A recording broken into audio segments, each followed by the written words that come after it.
Hi friends, ఈ సంవత్సరం జరుగుతున్న టీ20 ప్రపంచ కప్ వరల్డ్ కప్లో టీమిండియా ప్లేయర్స్ అందరూ రికార్డుల వేటలో పడ్డారు.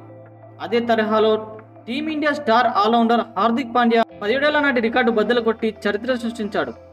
టీ20 ప్రపంచ కప్ చరిత్రలో హాఫ్ సెంచరీ నమోదు చేసిన తొలి నెంబర్ 6 టీమిండియా బ్యాటర్గా నిలిచాడు. ఈ క్రమంలో టీమిండియా దిగ్గజ కెప్టెన్ మహేంద్ర సింగ్ ధోని, సురేష్ రైనాల రికార్డులను హార్దిక్ పాండ్యా అధిగమించాడు.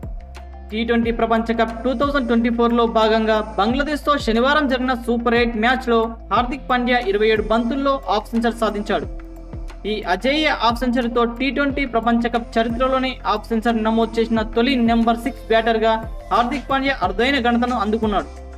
2007 టీ20 ప్రపంచ కప్లో సౌత్ ఆఫ్రికాతో జరిగిన మ్యాచ్లో మహేంద్ర సింగ్ ధోని 6వ స్థానంలో బ్యాటింగ్ చేసి 33 బంతుల్లో 43 పరుగులు చేశాడు. అదేవిధంగా 2012 టీ20 ప్రపంచ కప్లో సౌత్ ఆఫ్రికాతోనే జరిగిన మ్యాచ్లో 6వ స్థానంలో బ్యాటింగ్ చేసి సురేష్ రైనా 34 బంతుల్లో 45 పరుగులు చేసి ధోని రికార్డును సమం చేశాడు. తాజాగా హార్దిక్ పాండ్యా ఈ ఇద్దరిని అధిగమించడంతో పాటు హాఫ్ సెంచరీ చేసిన బ్యాటర్గాను రికార్డు సాధించాడు. ఈ మ్యాచ్లో ముందుగా బ్యాటింగ్ చేసిన టీమిండియా నిర్ణీత 20 ఓవర్లలో 5 వికెట్లకు 196 పరుగులు చేసింది. హార్దిక్ పాండ్యా 27 బంతుల్లో 4 ఫోర్లు 3 సిక్స్లతో 50 రన్లు చేసి నాటౌట్గా నిలిచి విధ్వంసకర హాఫ్ సెంచరీతో చెలరేగగా, శివం దూబే 24 బంతుల్లో 3 సిక్స్లతో 34 పరుగులు చేశాడు.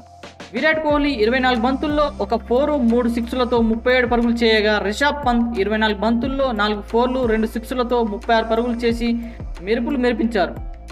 బంగ్లాదేశ్ బౌలర్లో తంజీమ్ హసన్ షకీద్ 2 వికెట్లు తీసి 32 పరుగులు ఇవ్వగా, రిషద్ హుస్సేన్ 2 వికెట్లు తీసి 43 రన్లు ఇచ్చి 2 వికెట్లు తీయగా, షకీబ్ అల్ హసన్ ఓ వికెట్ తీశాడు.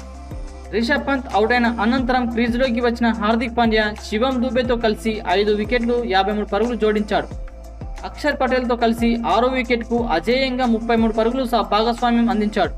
ఇందులో అక్షర్ పటేల్ 3 పరుగులే చేయగా, హార్దిక్ 32 రన్స్ చేయగా విశేషం. ఫ్రెండ్స్, ఈ విషయంపై మీ అభిప్రాయం ఏందో కామెంట్ బాక్స్లో కామెంట్ చేయండి. అలానే వీడియో నచ్చితే లైక్ చేసి సబ్స్క్రైబ్ చేసుకోవడం మాత్రం మర్చిపోకండి. Thank you friends.